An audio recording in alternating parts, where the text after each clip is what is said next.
Hello guys, നമ്മുടെ GTA 5 മറ്റൊരു എപ്പിസോഡിലേക്ക് എല്ലാവർക്കും സ്വാഗതം. അപ്പോൾ എല്ലാവരും സുഖമായിട്ടിരിക്കുന്നു ഞാൻ വിശ്വസിക്കുന്നു. അപ്പോൾ നമ്മുടെ കഴിഞ്ഞ വീഡിയോ കാണാത്തവരാണെങ്കിൽ കഴിഞ്ഞ വീഡിയോ കണ്ടിട്ട് നമ്മുടെ ഈ വീഡിയോ വന്നോളൂ. എന്നാലും നമ്മുടെ കണ്ടിന്യൂഷൻ നമുക്ക് പറയുന്നത് മനസ്സിലാവുള്ളൂ. എന്നാൽ ഞാൻ ചെറുതായിട്ട് ചുരുക്കമായിട്ട് പറയട്ടോ. നമുക്കൊരു മിഷൻ തന്നിട്ടുണ്ട്, ഒരു ഗ്യാങ്സ്റ്ററെ നമുക്ക് എവിഡൻസോടെ പിടിക്കാൻ വേണ്ടിയിട്ട്. അപ്പോൾ നമുക്കിപ്പോൾ ആ ഗ്യാങ്സ്റ്റർ ഇപ്പോൾ ഒരു ബാങ്ക് കൊള്ളയടിക്കാൻ പോവാണ് കേട്ടോ. അപ്പോൾ നമ്മളും കൂടെ ഉണ്ട്, പക്ഷെ നമ്മൾ അണ്ടർ കവർ ഏജൻ്റാണ് കേട്ടോ. അപ്പോൾ ദേ നമ്മൾ ആ പറയണ ബാങ്കിൻ്റെ ഇവിടെ എത്തിയിട്ടുണ്ട്. അപ്പോൾ നമുക്കിത് ഇറങ്ങി നമുക്ക് എന്തായാലും അകത്തേക്ക് കയറാട്ടോ. അപ്പോൾ നമ്മുടെ ഗ്യാങ്സ്റ്റർ സാർ വരുന്നില്ല, ആളുടെ മോനെയാണ് വിടണേന്ന് തോന്നുന്നുണ്ട്. അപ്പോൾ നമുക്ക് എന്തായാലും അകത്ത് കയറാം. ആൾ പറയുന്നുണ്ട് നോക്കി കണ്ടൊക്കെ ചെയ്തോളോ, വേറെ പണിന്ന് മേടിച്ചു തരുമെന്ന് പറഞ്ഞിട്ടുണ്ട് കേട്ടോ. അങ്ങനെ കഴിച്ച് നമ്മൾ കുറേ നാൾക്ക് ശേഷം ദേ നമ്മുടെ ബാങ്കിലേക്ക് വന്നിട്ടുണ്ട് കേട്ടോ. അതിന് മുമ്പേ നമ്മളാണ് ഇവിടെ ലൂട്ട് ചെയ്ത്. നമുക്ക് എന്തായാലും വെടിയപ്പ് തുടങ്ങാം കേട്ടോ. അപ്പോൾ ഇവിടുത്തെ ആൾക്കാർക്ക് എന്തായാലും ഒന്നല്ലാത്ത രീതിയിൽ ഷൂട്ട് ചെയ്ത് ഇടാം. ഇവിടുത്തെ സെക്യൂരിറ്റീസിന് എന്തായാലും ഷൂട്ട് ചെയ്ത് ഇടാം കേട്ടോ. കാരണം ഇവനെന്തെങ്കിലും റിയാലിറ്റി തോന്നണ്ടേ. അതായത് നമുക്ക് എന്തായാലും ഇവൻ്റെ പോലെ ഇത് കാണിച്ചതേ അവൻ്റെ മോൻ വെടി വെച്ച് തുടങ്ങിയിട്ടാ. ആ ഗ്യാങ്സ്റ്ററിൻ്റെ മോനൊക്കെ ഇപ്പോൾ വെടി വയ്ക്കാനൊക്കെ തുടങ്ങി. സാധാരണ വെടി വയ്ക്കാറില്ല. ഇപ്പോൾ ആൾ നല്ല ചീത്ത പറഞ്ഞാലും തോന്നുന്നുണ്ട്. അത് കാരണം ആളെ വെടി വയ്ക്കുന്നുണ്ട് കേട്ടാ. അത് അതിൻ്റെ അകത്ത് ഇതേ ആൾക്കാരുണ്ട് കേട്ടാ. എനിക്ക് വെടി കൊള്ളണില്ലാന്ന് തോന്നുന്നുണ്ടല്ലോ.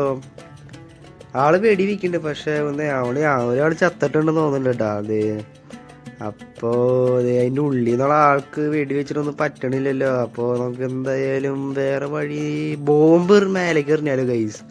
നമുക്ക് എന്തായാലും ബോംബ് എറിയാം കേട്ടോ. ഗ്രനേഡ് എടുത്തെറിഞ്ഞിട്ടുണ്ട്. അപ്പോൾ പൊട്ടിയിട്ടും വലിയ ഇതൊന്നും ഇല്ല, ഉന്നം മാറിപ്പോയി എന്നാണ് തോന്നുന്നുണ്ട് കേട്ടോ. അപ്പോൾ നമുക്ക് എന്തായാലും ഇത് ഇവിടുത്തെ ആൾക്കാർ പരമാവധി നമ്മൾ ബോംബ് ഗ്രനേഡ് വെച്ച് കൊന്നിട്ടുണ്ട് കേട്ടോ. അപ്പോൾ ഇത് നമ്മളത് എൻ്റെ അകത്തൊരാളുണ്ടായിരുന്നു, നമ്മളതിൻ്റെ തോക്കൊണ്ട് വെടി വെച്ച് കൊന്നിട്ടുണ്ട്. ഈ കുറേ പേരെ ശരിക്കും കൊല്ലേണ്ടി വന്നു കേട്ടാ. അപ്പോൾ കുഴപ്പമില്ല, എന്തായാലും നമുക്ക് വേറെ വഴിയൊന്നും ഇല്ല. എന്തായാലും രക്ഷപ്പെട്ട് പോയിക്കോളൂല്ല അല്ലേ, ഗെയിമല്ലേ ഇത് ജസ്റ്റ്. അപ്പോൾ നമുക്ക് എന്തായാലും നമ്മുടെ മറ്റേ സേഫ് ഹൗസിൽ പോകട്ടെ. അതെ നമ്മുടെ ഇത് വെച്ച് തുറന്നിട്ടുണ്ട്.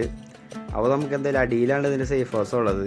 ഇതാണ് ആ വലിയ ലോക്കർ കേട്ടാ. നമുക്ക് എന്തായാലും മറ്റോണം ഇതാക്കാൻ പറ്റില്ല, ബോംബ് വെച്ച് തന്നെ പൊട്ടിക്കാട്ടാ. അപ്പോൾ ഇത് ബോംബ് വെച്ച് പൊട്ടുമെന്ന് തോന്നണമല്ലോ. ഗൈസ്, അപ്പോൾ ഇത് തുറന്ന് അങ്ങനെ തിരിച്ചു പോയില്ലോ. ഒയ്യോ, തുറന്ന് വന്നിരുന്നു ഗൈസ്. അത് പണി പാളിപ്പോയിട്ടാ. അതിന് തുറക്കണില്ല. അത് നേരത്തെ തുറന്ന് വന്നായിരുന്നു കേട്ടോ, അപ്പം തന്നെ പൊട്ടിച്ചപ്പോൾ തന്നെ. പക്ഷെ ഇപ്പം തുറക്കണില്ല കേട്ടാ. പണി വെള്ളത്തിൽ കിട്ടിയെന്ന് തോന്നുന്നുണ്ട് കേട്ടാ.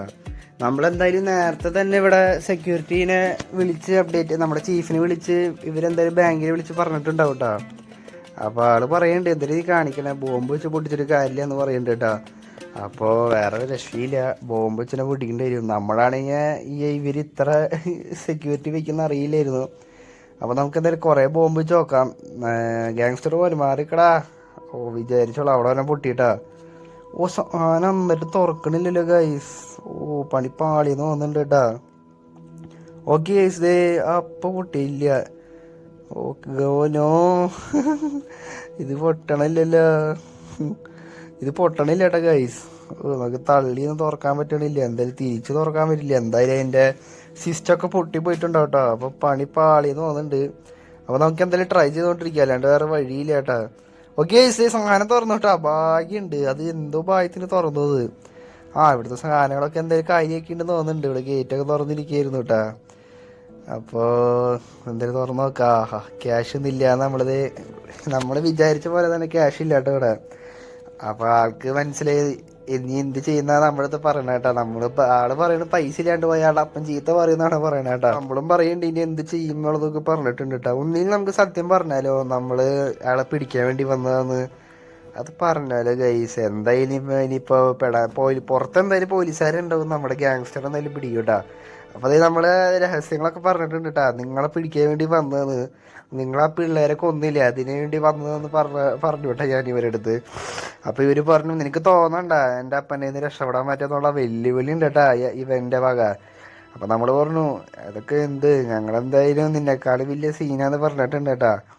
അപ്പോൾ ഇവന് നല്ല ദേഷ്യം വരുന്നുണ്ട്. നമ്മളിലാണെങ്കിൽ മിസ്സായുള്ള കാരണം അവനൊന്നും ചെയ്യാൻ പറ്റാത്ത അവസ്ഥയായി പോയിട്ടാ. അപ്പോൾ ഞാൻ പറഞ്ഞിട്ടുണ്ട് മര്യാദയ്ക്ക് വേണമെങ്കിൽ കീഴടങ്ങിക്കോളാൻ, അല്ലെങ്കിൽ നീയും നിൻ്റെ അപ്പനും കൂടി ജയിലിൽ കിടക്കുന്നൊക്കെ പറഞ്ഞിട്ടുണ്ട് കേട്ടാ. അപ്പോൾ അവൻ പറയുന്നുണ്ട് നിന്നെ വെറുതെ വിടില്ലാന്ന്. അപ്പോൾ വേറെ ട്വിസ്റ്റ് എന്താണെന്ന് വെച്ച് കഴിഞ്ഞാൽ അവൻ പറഞ്ഞു ഫോൺ ഓണായി കിടക്കായിരുന്നു, അപ്ഡേഷൻ എന്ന് വെച്ചാൽ എന്തെങ്കിലും കാര്യങ്ങൾ പ്രശ്നങ്ങളുണ്ടെങ്കിൽ അപ്പം തന്നെ സ്കൂട്ടാൻ വേണ്ടിയിട്ട്. അപ്പം നമ്മൾ പറഞ്ഞത് മൊത്തം ഇതിൻ്റെ അപ്പം കേട്ടു എന്നാണ് പറയണത് കേട്ടാ. അപ്പോൾ ഫോൺ അവന് ഓൺ ചെയ്ത് വെച്ചേക്കെന്ന് പറഞ്ഞേ. അത് വലിയൊരു തിരിച്ചടി പോയി. എന്തായാലും നമുക്ക് ഇനിയിപ്പോൾ ഇവനെ കൊല്ലേണ്ടി വരും കേട്ടോ. എന്തായാലും അവൻ കേട്ടിട്ടുണ്ടാവും. അപ്പോൾ അതേ പാളിപ്പോയി. നമുക്ക് എന്തായാലും മിസൈൽ വെച്ചവനെ കൊല്ലാട്ടോ, ഇവനെ കത്തിച്ച് കളയാം. ഓക്കെ, നമ്മളങ്ങനെ മിസൈൽ വെച്ചവനെ കത്തിച്ചിട്ടുണ്ട് കേട്ടോ. അതിന് ചത്തോന്ന് അറിയില്ല. ഇനി എന്തായാലും അവൻ്റെ ഇല്ല, ചത്തട്ടില്ലാട്ടോ വരും. അവൻ ചത്തട്ടില്ല. നമുക്ക് എന്തായാലും തലയ്ക്ക് വെടിക്കേട്ടാ. അവൻ ചാവണില്ലല്ലോ. തീൻ്റെ ഉള്ളി വന്ന് കൊണ്ടിട്ട് അവൻ ചത്തട്ടില്ല എന്ന് പറഞ്ഞു കഴിഞ്ഞാൽ അവൻ സീനാണല്ലോ. എനിക്ക് തോന്നുന്നത് അവൻ എന്തെങ്കിലും ആർമഡ് ഇട്ടിട്ടുണ്ടെന്ന് തോന്നുന്നുണ്ട് കേട്ടാ. വെറുതെ അല്ല അവൻ ചാവാത്തത്. നമുക്ക് എന്തായാലും തലയ്ക്ക് നോക്കി ഷൂട്ട് ചെയ്യാട്ടാ. നമ്മളത് അങ്ങനെ ആ മോനെ കൊന്നിട്ടുണ്ട്. എന്തായാലും അവൻ്റെ അപ്പനിപ്പം ഇങ്ങോട്ട് അകത്തേക്ക് കയറി വരും കേട്ടാ. നിസ്സാര വരവ് എന്തായാലും ആയിരിക്കില്ല. അപ്പോൾ കുറച്ച് പാടായിരിക്കും അവനെ തോൽപ്പിക്കാനായിട്ട്. അപ്പോൾ അതേ നമ്മൾ ചീഫിനെ വിളിച്ച് കാര്യങ്ങൾ പറഞ്ഞിട്ടുണ്ട്. എവിടെയാണ് താൻ എന്താ വരാത്തതെന്നൊക്കെ ചോദിച്ചിട്ട്. അപ്പോൾ അവർ പറഞ്ഞിട്ടുണ്ട് പോലീസ് പുറത്ത് നിറച്ച് പോലീസാണ്, അകത്തേക്ക് വരുന്നില്ല. മറ്റേ ആളുടെ കാറ് മാത്രമേ ഉള്ളൂ. അയാൾ അകത്ത് കയറി പോയെന്നാണ് പറയുന്നത് കേട്ടോ. അപ്പോൾ ആൾക്ക് ഇടിച്ച് കയറി വരാനും പറ്റില്ല. കാരണം ഹോസ്റ്റേജിനെ എടുത്ത് പറഞ്ഞ് വെച്ചിട്ടുണ്ട്. ഏതൊരു പോലീസുകാരനെ അങ്ങോട്ട് കാണിച്ച് വെച്ചിട്ടുണ്ട്. അയാൾ നല്ല ദേഷ്യത്തിൽ ഇടിച്ച് കയറി വരുന്നുണ്ടെന്ന് പറയുന്നുണ്ട് കേട്ടോ. ഫ്രാങ്ക്ലിൻ്റെ നിൻ്റെ അടുത്തേക്ക് വരണേ, അപ്പോൾ സൂക്ഷിക്കേണ്ടതൊക്കെ നിന്നോളാൻ പറഞ്ഞിട്ടുണ്ട് കേട്ടോ. അപ്പോൾ അതേ നമ്മൾ പറഞ്ഞിട്ടുണ്ട് കേട്ടോ. നമ്മളത് മോനെ കൊന്നിട്ടുണ്ടെന്ന് പറഞ്ഞിട്ടാ. ആള് മോനെ കൊന്നോ ദേ. ഓക്കെ ഗൈസ്, ദേ ആ ഗ്യാങ്സ്റ്റർ വന്നിട്ടുണ്ട്. ആളെ മോനെ കൊന്ന ആൾ കണ്ടിട്ടുണ്ട്. ദേ അയാളിവിടെ ബോംബൊക്കെ ഇടുന്നുണ്ട് കേട്ടോ. നമുക്ക് എന്തായാലും അറിയാൻ പറ്റും ഇവിടെ ബോംബ് ഇടുന്ന കാര്യമൊക്കെ, സൗണ്ടൊക്കെ കേൾക്കാട്ടോ. അപ്പോൾ നമ്മളെന്തായാലും അകത്ത് നിൽക്കണ്ട കേട്ടോ. അപ്പോൾ നമ്മളെന്തായാലും ബോംബിൻ്റെ സൗണ്ടൊക്കെ കേട്ടിട്ടുണ്ട്. എന്തായാലും അയാൾ പണി തരാനുള്ള സ്കീമിലാന്ന് തോന്നുന്നുണ്ട് കേട്ടോ. തോക്കും പിടിച്ച് നിൽക്കുന്നുണ്ട്. അപ്പോൾ നമുക്ക് മനസ്സിലായി അവിടെ ബോംബ് ഇട്ട കാര്യം. നമ്മളെന്തായാലും കേട്ടുട്ടോ. അത് കണ്ട ബോംബ് ഇടക്കണണ്ട. നമ്മൾ ആ ബോംബിൻ്റെ സൗണ്ടൊക്കെ കേട്ടുട്ടോ, അവൻ നടക്കണതിൻ്റെ സൗണ്ട്. ഓക്കെ, നമ്മളിവൻ ഗ്യാങ്സ്റ്റർ ഇത്ര പൊട്ടനായിരുന്നാ. അപ്പോൾ എന്തായാലും ഗ്യാങ്സ്റ്ററിന് അകത്തേക്ക് വരാമോന്ന് അറിയില്ല. നമുക്ക് എന്തായാലും നോക്കി പോവാട്ടോ. എപ്പോൾ വേണമെങ്കിലും പണി കിട്ടാൻ ചാൻസ് ഉണ്ടാവും. മിക്കവാറും എന്തെങ്കിലുമൊക്കെ എടുത്ത് എറിയും കേട്ടോ. ഒന്നാമതെ മോനെയാണ് നമ്മൾ കൊന്നിരിക്കുന്നത് കേട്ടോ. പക്ഷെ അയാൾ എന്തെങ്കിലും ചെറ്റിയാ മറ്റേ പിള്ളേരെ എന്തോരം നിഷ്കളങ്കമായ പിള്ളേരായിട്ട് അയാൾ കൊന്നേ. അപ്പോൾ എന്തായാലും നോക്കി വെക്കാം. അയാൾ എപ്പോഴാണ് വരാമെന്ന് അറിയാൻ പറ്റില്ല കേട്ടോ. ആ ഒരു പേടിയിൽ നിൽക്കണേ. അപ്പോൾ നമുക്ക് എന്തായാലും ഈ തോക്കും വെച്ച് അവളെ വെടി വെച്ച് കൊല്ലാന്ന് തോന്നുന്നില്ല. അയാൾ എന്തെങ്കിലുമൊക്കെ ആർമിടും എന്തെങ്കിലുമൊക്കെ സാധനം വെച്ചിട്ടുണ്ടാവും കേട്ടോ. അപ്പോൾ നമുക്കും മിക്കവാറും തലയ്ക്ക് നോക്കി തന്നെ വെടി വയ്ക്കേണ്ടി വരും. അപ്പോൾ നമ്മളിതേ അവന് വേണ്ടി വെയിറ്റ് ചെയ്യണം. എന്തായാലും അവൻ വരുമെന്ന് തോന്നണില്ല കേട്ടോ. അപ്പോൾ നമ്മുടെ ഫ്രാങ്ക്ലിൻ മച്ചാറാണെങ്കിൽ നല്ല ടെൻഷനും കാര്യങ്ങളൊക്കെ ഉണ്ട് കേട്ടോ. നമ്മുടെ ഗ്യാങ്സ്റ്ററാണ്. എന്തായാലും ഒരു മയ ഉണ്ടാവില്ല. ഈ ഡോറടക്കം അടയണാരും പേടിയാവണം കേട്ടോ. ഇനി അയാൾ ചിലപ്പോൾ ഈ ഇവിടെ വെച്ച് പൂട്ടിയിടുമെന്ന് അറിയില്ല. അപ്പോൾ നമുക്ക് എന്തായാലും ഒന്ന് ഗ്രനേഡ് ഒരെണ്ണം എറിഞ്ഞ് നോക്കിയാലോ. അവിടേക്ക് അങ്ങനെ എറിഞ്ഞ് നോക്കണം. എന്തായാലും എറിഞ്ഞ് നോക്കാം. കയ്യിലിരുന്ന് പൊട്ടാണ് ഭേദം എറിഞ്ഞ് നോക്കണം തന്നെയാണല്ലേ. ഒരെണ്ണം എറിഞ്ഞിട്ടുണ്ട് കേട്ടോ. അവൻ അടുത്തങ്ങനെ ഉണ്ടെങ്കിൽ ചാവണമെങ്കിൽ ചാവട്ടെ എന്നുള്ള സ്കീമിൽ എറിഞ്ഞിട്ടുണ്ട്. നമ്മളെ ഗ്യാപ്പിൻ്റെ ഉള്ളിൽ കൂടെ എറിയാൻ നോക്കിയിട്ടുണ്ട് കേട്ടോ. പോകുമെന്നറിയില്ല. എന്തായാലും നോക്കി നോക്കാം. അതെന്നിട്ട് സ്മോക്ക് ഗ്രനേഡ് ആയിരുന്നു ഗൈസ് അത്. അത് സ്മോക്ക് ഗ്രനേഡ് ആയിരുന്നു കേട്ടോ അത്. ഗ്രനേഡ് മാറിപ്പോയി. എന്തായാലും കുഴപ്പമില്ല. നമുക്ക് എന്തായാലും നോക്കി നോക്കാം കേട്ടോ. സ്മോക്ക് ഗ്രനേഡ് ആയിരുന്നു അത്. അപ്പോൾ എന്തായാലും അവൻ ഇനി ബാക്കിലേക്ക് പോയിട്ടുണ്ടാവുമെന്ന് തോന്നുന്നുണ്ട്. നമുക്ക് എന്തായാലും ഈ വിടവിക്കോടെ വെടി വിൽക്കാൻ പറ്റുമോ നോക്കട്ടെ കേട്ടോ. അവനോട് നിൽക്കണ്ട ഗൈസ്. അവനോട് നിൽക്കണ്ടായിട്ടാ. അവൻ പുറത്തേക്ക് വന്നിട്ട് ഗൈസ് നമ്മളങ്ങനെ വെടി വെച്ചിട്ട് അവനെ. നമ്മളത് ഞാൻ വിചാരിച്ചില്ല അതിൻ്റെ ഇടയ്ക്കൂടെ ബുള്ളറ്റ് പോകുന്നു വിചാരിച്ചില്ല കേട്ടാ.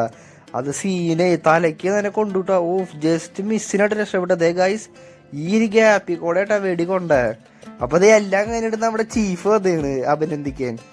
ഇത്ര വലിയ ഗ്യാങ്സ്റ്ററിനാണ് എൻകൗണ്ടർ ചെയ്തത്. അതിന് വലിയ ട്രോഫിയും കാര്യങ്ങളൊക്കെ തരാമെന്ന് പറഞ്ഞിട്ടുണ്ട് കേട്ടോ. അപ്പോൾ നമ്മുടെ ഫ്രാങ്ക്ലിൻ പറഞ്ഞു വേറെ ഒന്നും വേണ്ട, ഈ കേസിൽ നിന്ന് ഒഴിവാക്കി കിട്ടിയെന്ന് പറഞ്ഞു കേട്ടോ. അപ്പോൾ നമ്മുടെ ചീഫ് പറഞ്ഞു സോറി ഫ്രാങ്ക്ലിൻ വരാൻ കുറച്ച് ടൈം എടുത്തു എന്നൊക്കെ പറഞ്ഞു കേട്ടോ. അപ്പോൾ മേലെ കുറച്ച് പ്രശ്നങ്ങൾ ഉണ്ടാക്കിയിട്ടുണ്ടെന്നാണ് പറഞ്ഞത് നമ്മുടെ ചീഫ് നമ്മളെടുത്ത്. ഓക്കെ ഗൈസ്, ദേ എന്തോരം പോലീസുകാരെന്ന് പറയും ഗ്യാങ്സ്റ്റർ ഒറ്റടിക്ക് കൊന്നേ. അപ്പോൾ നമ്മുടെ അവസ്ഥയ്ക്ക് ദൈവമേ ജസ്റ്റ് മിസ്സിനായിട്ട് നമ്മൾ രക്ഷപ്പെട്ടെ. എന്തോരം ഗ്യാങ്സ്റ്ററുകളെ വെറുതെ നോക്കിയാൽ എന്തോരം പോലീസുകാരെ കൊന്നേ നോക്കിയാൽ ബോംബ് വെച്ചിട്ട് ആ ഹോസ്റ്റേജിന് കൊന്നു പറഞ്ഞു കേട്ടാ. എന്നിട്ട് ആ വെറിയിലാണ് അടിക്ക് വന്നേട്ടാ. എൻ്റെ മോനെ നമുക്ക് എന്തോ ഭാഗ്യം കാര്യങ്ങളൊക്കെ ഉണ്ടായിട്ടാ. ഇവരെത്ര കൊല്ലം പോയെന്നറിയാം ഇയാളെ പിടിക്കാൻ, ഈ ഗ്യാങ്സ്റ്ററെ പിടിക്കാൻ. എൻ്റെ മോനെ കുറേ പേര് കൊന്നു കൂട്ടിയിട്ടുണ്ട് ഇയാള്. അപ്പോൾ ഇയാൾ ചാവേണ്ട ആൾ തന്നെയായിരുന്നു കേട്ടാ. അപ്പോൾ നമുക്ക് എന്തായാലും ഈ വണ്ടി എടുത്ത് പോവാം. അപ്പോൾ ഇത്രയുള്ള ഗൈസ് നമ്മുടെ വീഡിയോ. നമ്മുടെ ചാനൽ സബ്സ്ക്രൈബ് ചെയ്ത കൂട്ടുകാരാണെങ്കിൽ നമ്മുടെ ചാനൽ സബ്സ്ക്രൈബ് ചെയ്തോളൂ. അപ്പോൾ ശരി ദെൻ ബൈ. അപ്പോൾ നമ്മുടെ അടുത്ത വീഡിയോയിൽ വരാം കേട്ടോ. Okay then bye.